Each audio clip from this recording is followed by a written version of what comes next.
Well, I assume we're recording here. That's all I can say. I'll know in a second, won't I? Anyway, I haven't done a show in a while.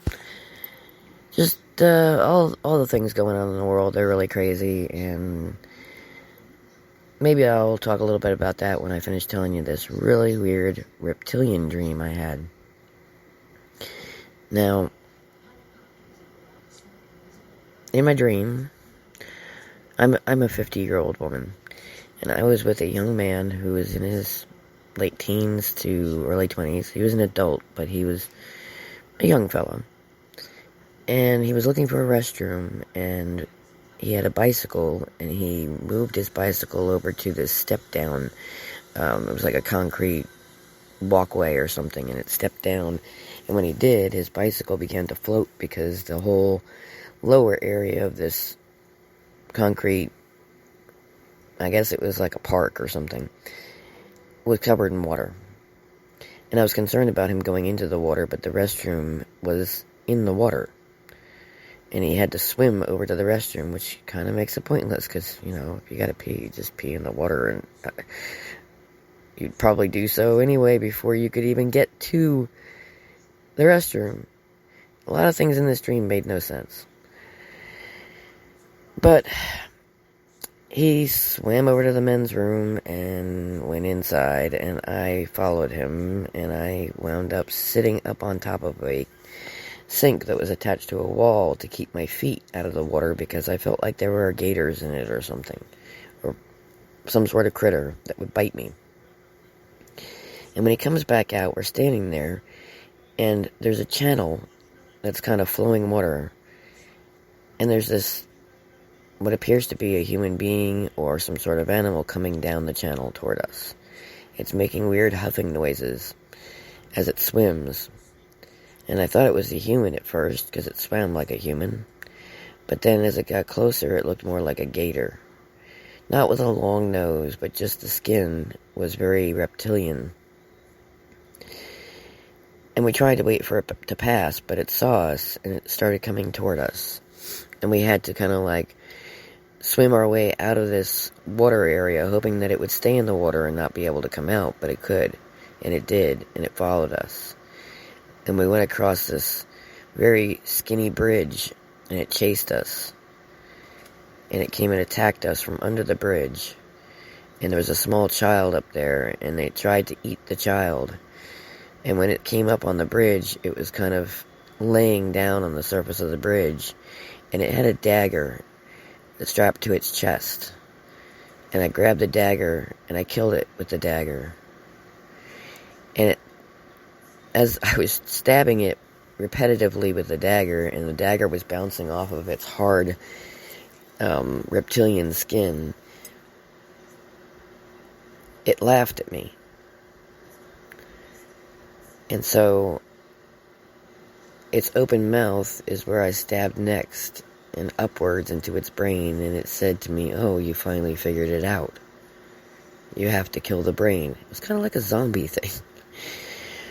But anyway, so we leave there. This thing is dead, laying up onto this wooden walkway that hangs over the top of the water area of this park. This is a very strange park. It's a very weird, not normal kind of situation. I've never been in a place, in all the places that I've traveled in my life, that kind of look like this. It looked like a half-water world. And so we leave, and we go to this young man's family's house, and they're all sitting around a Japanese-style table on the floor, cross-legged, eating.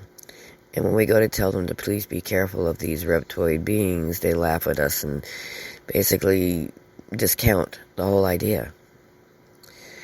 And so we were kind of concerned about it, and then we heard a knocking at the door. And I go to the door, and one of these reptilians coming to avenge his cohort is at the door. But right behind them is a man dressed kind of like Spider-Man, except that he had like another layer over the spider suit that was more like a rubberized mask of some sort. And he grabs the reptilian offender by the shoulders, lifts him up, and chucks him outside the door about 2 miles into the air, across the town, on the other side of the town. He just, launches him, and the reptilian alien flies, because he's being thrown, not because he has wings, to the other side of the city. And that was about where the dream ended. But it was very strange, because years ago when I was a child, I used to see something I called the Mana Monster, a thing that I deemed to be a reptilian later on in life. But my mother even painted a picture of the Mana Monster for me, which hung on my bedroom wall throughout my childhood, until I moved out when I was about 16. So, here's the question. Has anybody dreamt of reptilians? There's a lot of stories about reptilians, that the evil politicians are of reptilian descent, that reptilians feed on fear. There are a lot of interesting tales about reptilians. But, just curious what your opinions are of reptilians, reptoids, and aliens in general. So feel free to make comments down below. Now, I will warn you that I am having problems being visually impaired. For some reason or another, my text-to-speech does not work on the comments in YouTube. So I have to read them in my email, so I don't see them quite as quickly or as often as I would like. YouTube, for some reason or another, does not have accessibility options set up properly. And mentioning that, I am also on Rumble, and I am on Getter. So, look for me on Rumble and Getter at Patriot Poet 1776 in both places. I'm trying to actually switch my following from here in Facebook over to Getter and Rumble, but it hasn't really worked yet. So, come follow me over there. That would help a lot. I haven't been posting much lately because I've got a lot of things going on in my personal life, and just right now, I don't want to lose my channel, and even people like Dan Bongino, for instance, lost his channel recently just for speaking the truth in the news, and this is a man who basically took over Rush Limbaugh's radio show, and Fox News has a show with him on it, and yet YouTube wants to ban him for speaking the truth. So, I'm being very careful because I really don't want to lose you guys, and I don't want to lose my channel, and so I haven't really been posting very much. But I'm going to try to do a little bit of posting here and there. But I just thought the reptilian dream was kind of interesting, and I was wondering what people thought of the whole reptilian thing. We've got David Icke and his reptilian story, and there's historically tales of reptilian creatures and beings.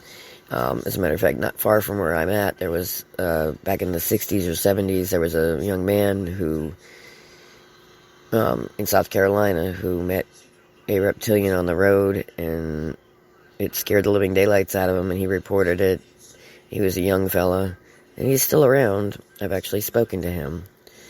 But he didn't want to speak about the topic, which I understand, because he's probably been berated and attacked about it his entire life. Anyway, so what is your idea about reptilians? What do you think? Do you think that real reptilians are actually running the New World Order government? Or do you think it's just people who have this one mind frame, this one evil demonic, perception of the world that they want to create, they want to control, they want to instill communism? I mean, we all know Saul Alinsky told them how to infiltrate the government, and Yuri Bezmenov warned us. Thomas Sowell warned us. And many more people have warned us. I mean, people like David Icke and Alex Jones and a lot of, 107, for instance. Everybody's got their own take on the situation, but we've been warned for a long time about the communist takeover, about the New World Order, about the banking moguls, about historical incidents that have occurred because of these banking families and the uber wealthy that hide. I mean, you most of the time wouldn't even know that you don't know of them. They're not public and popular. I mean, of course, there's a little, George S. I'm not going to say his name out loud because it might get me tagged and flagged and obliterated. Because you can't say anything bad about him. But, you know, I just, I don't know. What is your take on it? How do you feel about it? Do you feel that's just a story? Do you feel that it might have some merit? Do you think that there is something really there? Or do you think that's outlandish? Because it's hard to believe, you know, but it's not hard to believe that the mentality of these people could be like that. Because there's definitely something wrong. No ifs, ands, or buts on that one. There was a really good rally yesterday in Texas. Trump spoke out about a lot of different things. And, the truckers in Canada, oh my God, you need to go and watch these people speaking in Canada. It's really amazing how these people have come out. I'm very, very impressed. They've got some great speakers. They've been going live all day long. I was watching a little bit of that. People are standing up. People around the world are standing up. Freedom for the world. Not just freedom for America or freedom for Canada or freedom for Australia, but freedom for the world. Everybody in the world wants to live free. And they're sick and tired of this. And so they're standing up everywhere across the world. And we all need to say that we support each other in our endeavors to stand up against tyranny. And yes, I worry first about my own country. But without the other countries out there also standing up, it slowly seeps into our system. And it poisons everything. And so therefore, we have to take care of our own, but we also have to look out for others. But not in a warring nature. Because Biden wants to put us in World War III. It's insane. There's no reason for that. That would never happen under Trump. It would never happen. He was a very peaceful man. Look at the Abraham Accords. He did not want any warring. He took care of what he had to take care of. Got rid of ISIS and Baghdadi and, you know, but he didn't put us in war. He was strategic and smart. Biden is bumbling and scary. Anyway, I think I'm about out of time here, so I'm going to go, but, you know, comment down below, like, share, and subscribe. Follow me on Getter and Rumble at Patriot Poet 1776, and, hopefully I'll get to start posting a little bit more in the near future. Alright, y'all have a good one.